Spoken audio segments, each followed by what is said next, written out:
Le Livre du ciel, tome 17, 15 avril 1925. La mission de la volonté divine est éternelle. Elle est celle de notre Père céleste. J'écris uniquement par obéissance et avec grande répugnance. Après qu'un saint prêtre eut lu mes écrits, il m'a dit que dans certains chapitres, Jésus m'exaltait trop, au point de me placer près de sa céleste maman, elle qui devrait être mon modèle. En entendant cela, je devins confuse et troublée. Je me suis rappelé que je n'ai écrit que par obéissance et avec répugnance, et que je suis affectée par Jésus à la mission de faire connaître la volonté divine. Je me suis plainte à mon Jésus de m'avoir demandé cela, à moi qui suis si mauvaise, lui qui seul connaît toutes mes misères. Cela m'a tant humiliée et plongée dans la confusion que j'en ai perdu la paix. Je sentais un abîme de distance entre moi et la céleste mère. Pendant que j'étais ainsi troublée, mon aimable Jésus sortit de mon intérieur, et en me serrant dans ses bras pour infuser la paix en moi, il me dit : « Ma fille, pourquoi t'inquiètes-tu tant ? Ne sais-tu pas que la paix est le sourire de l'âme ?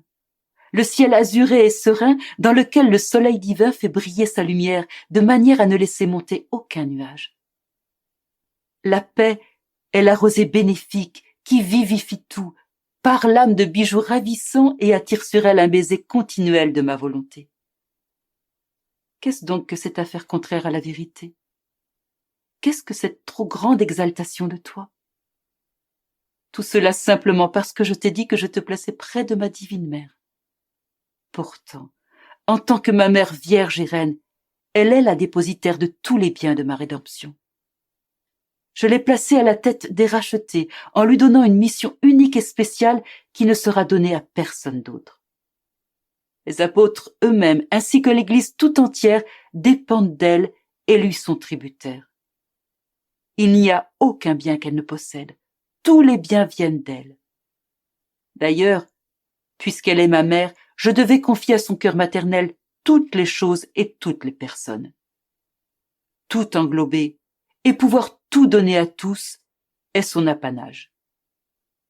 Je te répète que de même que j'ai placé ma maman à la tête de tout et déposé en elle tous les biens de la rédemption, j'ai choisi une autre vierge que j'ai placée près d'elle pour lui confier la mission de faire connaître ma volonté divine.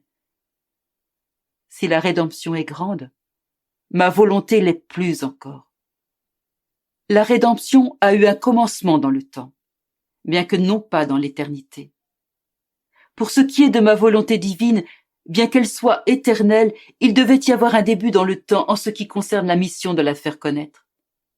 Parce que ma volonté existe dans le ciel et sur la terre, et qu'elle est la seule et unique à posséder tous les biens, je devais choisir une créature à qui confier le dépôt des connaissances qui s'y rattachent en lui faisant connaître, comme à une seconde mère, ses qualités, sa valeur et ses prérogatives, afin qu'elle les aime et en garde jalousement le dépôt. Tout comme ma mère céleste, vraie dépositaire des biens de la rédemption, est généreuse pour quiconque veut en profiter, ainsi cette seconde mère doit se montrer généreuse en faisant connaître à tout le monde mes enseignements sur ma volonté, sa sainteté, les biens qu'elle veut donner, sa vie inconnue des créatures et le fait que depuis le début de la création de l'homme, elle se languit, prie et supplie pour que l'homme revienne à son origine, qui est ma volonté, et pour que sa souveraineté sur toutes les créatures soit rétablie. Ma rédemption fut unique, et j'ai fait appel à ma chère maman pour la mener à terme. Ma volonté, elle aussi, est unique, et je devais faire appel à une autre créature pour la mettre comme à la tête, afin de placer en elle le dépôt, qu'elle me serve à faire connaître mes enseignements et qu'elle réponde au dessein de ma volonté divine. Où se trouve donc cette trop grande exaltation de toi ? Qui peut nier que la rédemption et l'accomplissement de ma volonté sont deux missions à la fois uniques et semblables qui doivent se tenir par la main, afin que soient complétés les fruits de la rédemption et que nos droits sur la création nous soient rendus, ces droits étant la raison ultime de la création. Voilà pourquoi la mission de notre volonté nous intéresse tant. Rien d'autre ne fera autant de bien aux créatures. L'accomplissement de cette mission sera le couronnement de toutes nos œuvres. On a dit de David qu'il était une image de moi, au point que l'ensemble de ses psaumes révèle ma personne. On a dit que saint François d'Assise était une image fidèle de moi. On lit dans le Saint-Évangile « Soyez parfaits comme votre Père céleste est parfait », rien de moins. On y lit aussi « Personne n'entrera dans le royaume des cieux s'il n'est pas l'image du Fils de Dieu » et beaucoup d'autres choses du genre. Cependant, personne ne parle d'exaltation ou dit que ce sont là des choses non conformes aux vérités sorties de ma bouche. Et parce que je t'ai comparé à la Vierge pour faire de toi sa copie fidèle, je t'aurais trop exalté? Tout cela signifie qu'ils n'ont pas bien compris la mission de la connaissance de ma volonté. Je te répète que non seulement je te place près de la Vierge, mais je te place sur ses genoux maternels, comme sa petite fille, de telle manière qu'elle te guide et t'instruise sur la manière de l'imiter pour devenir sa copie fidèle en faisant toujours la volonté divine, et que de ses genoux, tu puisses passer sur les genoux de la divinité. La mission de ma volonté est éternelle. Elle est exactement celle de notre Père céleste.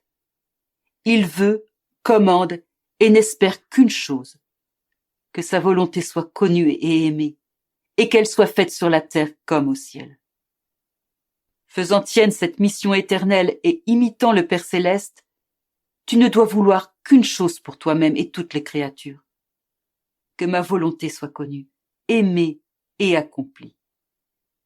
Si c'est la créature qui s'exalte elle-même, cela peut poser question.